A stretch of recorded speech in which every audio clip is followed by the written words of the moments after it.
Professor Cornel West, Yes. President Obama surprised not only the press room at the White House, but the nation, I think, on Friday in his first public remarks following the George Zimmerman acquittal. What are your thoughts?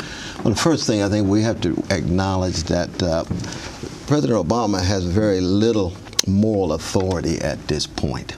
Because we know anybody who tries to rationalize the killing of innocent people is a criminal. George Zimmerman is a criminal. But President Obama is a global George Zimmerman because he tries to rationalize the killing of innocent children, 221 so far, in the name of self-defense. So that there's actually parallels here. In Pakistan, Somalia, Yemen. So when he comes to talk about the killing of an innocent person, you say, well, wait a minute, what kind of moral authority are you bringing? You've got $2 million bounty on Sister Assata Shakur. She's innocent, but you are pressing that intensely. Will you press for the justice of Trayvon Martin in the same way you press for the prosecution of Brother Bradley Manning and Brother Edward Snowden? So you begin to see the hypocrisy. Then he tells stories about racial profiling. They're moving, sentimental stories, what Brother Kendall Thomas calls racial moralism, very sentimental. But then Ray Kelly, major candidate for Department of Homeland Security, he's the poster child of racial profiling. You know, Brother Carl Dixon, any of us went to jail under Ray Kelly. Why? Because he racially profiled millions of young black and brown brothers. So on the one hand, you get these stories, Ray Kelly, the former police chief of New York City. That's right. And yet you get these bringing into his circle. The current one. And in fact, he even says Ray Kelly expresses his values. Ray Kelly is a magnificent police commissioner. How are you going to say that when the brothers reinforce and stop and frisk? So the contradictions become so overwhelming here. But President Obama, speaking about his own life experience, going from saying Trayvon Martin could have been my child to Trayvon Martin could have been me.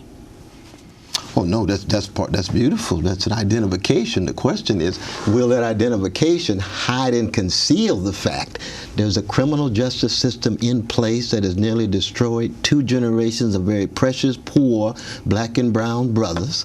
He hasn't said a mumbling word until now, 5 years in office, and can't say a word about a new Jim Crow. And at the same time, I think we have to recognize that he has been able to hide and conceal that criminalizing of the black poor as what I call the re-niggerizing of the black professional class.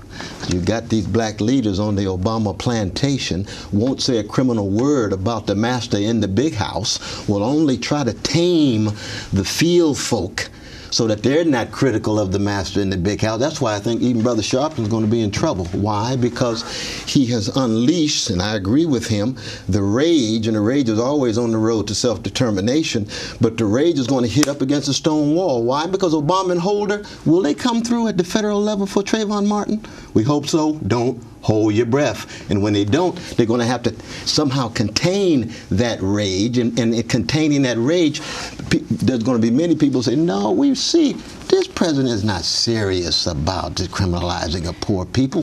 We've got a black leadership that is deferential to Obama, that is subservient to Obama, and that's what niggerizing is. You keep folks so scared, you keep folks so intimidated. You can give them money, assets, but they're still scared, and as long as you're scared, you're on the plantation.